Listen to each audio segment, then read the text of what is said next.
Pernah melihat Sai Baba, Bu? Belum? Baik, kita lihat sebentar siapa Sai Baba ya. Beberapa ciri-ciri Dajjal ada pada Sai Baba. Ada seorang janda punya anak 4. Dia datang pada Sai Baba dan berkata, "Wahai Sai, Anda adalah Tuhan kami, Anda Tuhan saya. Saya seorang janda sudah 4 tahun ditinggalkan oleh suami saya. Saya punya anak 4, kami miskin Sai. Kami ingin merubah hidupnya. Anda adalah Maha Kaya Tuhan kami, tolong kami beri karunia." Sai Baba hanya menggerakkan tangannya, maka emas keluar dari tangannya. Diberikan pada wanita janda tadi. Sai Baba berkata begini, "Kamu ragu saya Tuhan kamu?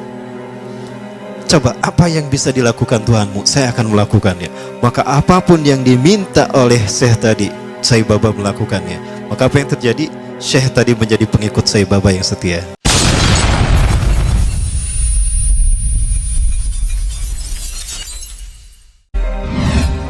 Maka jika ada manusia-manusia yang luar biasa di antara kita, itu adalah mereka yang dibentuk oleh Dajjal. Contohnya siapa? David Copperfield, David Mindfreak. Siapa lagi? Para The Master ya. Nah, jangan salah penulisan. Ada juga Rael juga sama. Dia seseorang yang tadinya tidak tahu apa-apa, sesuatu yang orang menganggap biasa, tiba-tiba dia menjadi seseorang yang luar biasa, supranatural, luar biasa. Itu juga sama. Termasuk juga Sai Baba. Pernah melihat Sai Baba, Bu? Belum? Baik, kita lihat sebentar siapa Sai Baba ya. Beberapa ciri-ciri Dajjal ada pada Sai Baba. Yang pertama, Rasulullah SAW menyebutkan, apabila engkau melihat Dajjal, maka engkau akan melihat di kepalanya sesuatu mirip mahkota.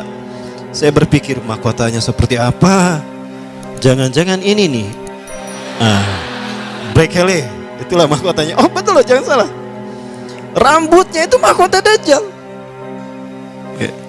Kemudian dari aura tatapan matanya adalah sihir. Maka siapapun yang terkena pas tatapannya bertemu, itu maka dia ada dalam kendali Dajjal. Hatinya ada dalam genggaman Dajjal. Lihat mata Sai Baba.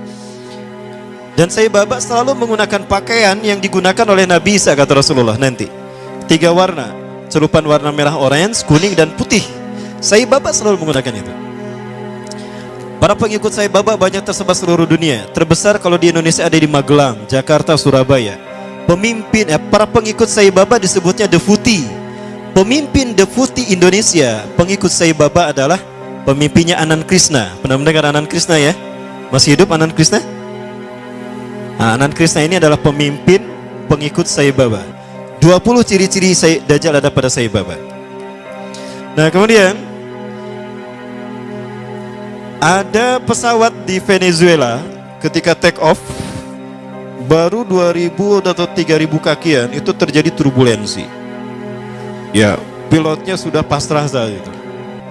Kopilotnya keluar dan berkata, "Siapa di antara kalian yang menjadi pengikut Sai Baba?" Ternyata pramugarinya, "Saya." "Cepat berdoa untuk Sai Baba, minta kepadanya agar dia menolong kita." Maka dia kemudian masuk ke ruangan tertentu, dia berdoa kepada Sai Baba. Entah gimana doanya. Maka seketika itu pula turbulensi hilang dan pesawat itu normal kembali dan bisa mendarat di tempat tujuan, landing dalam keadaan aman. Nah ini Sai Baba. Berikutnya juga, ya, masih terkait Sai Baba. Ada seorang janda punya anak 4. Dia datang pada Sai Baba dan berkata, "Wahai Sai, Anda adalah Tuhan kami, Anda Tuhan saya. Saya seorang janda sudah 4 tahun ditinggalkan oleh suami saya. Saya punya anak 4, kami miskin Sai. Kami ingin merubah hidupnya. Anda adalah Maha Kaya Tuhan kami, tolong kami beri karunia." Sai Baba hanya menggerakkan tangannya, maka emas keluar dari tangannya. Diberikan pada wanita janda tadi.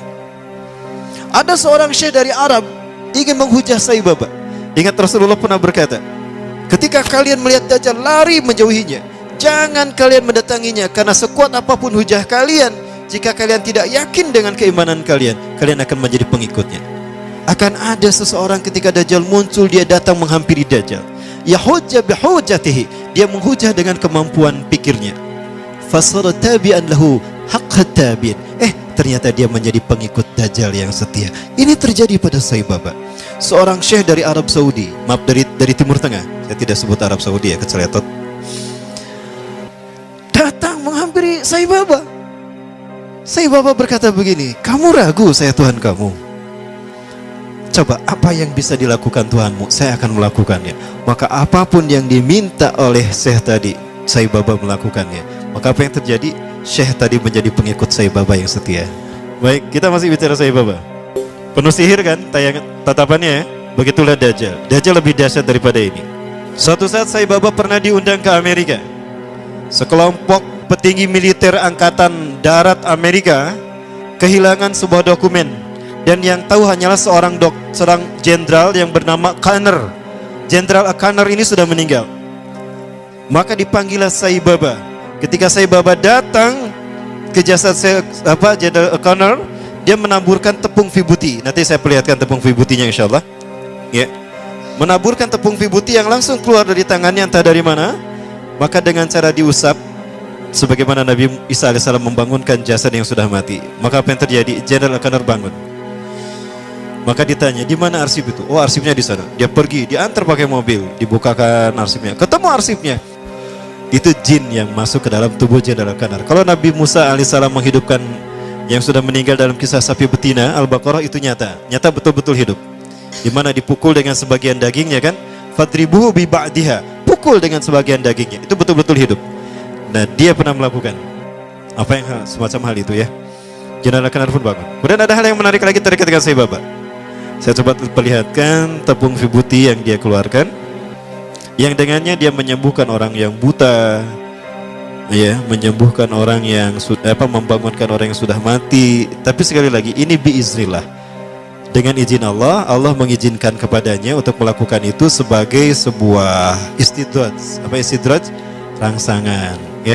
Apakah dia mau bertobat atau kembali kepada Allah Subhanahu wa taala?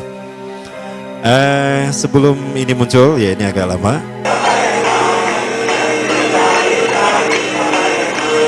When Sai Baba removes his hand from the upturned pot, the vibhuti ash stops flowing. Seseorang berani menjual rumahnya, menjual mobilnya demi mendapatkan tepung vibuti walaupun hanya setitik saja.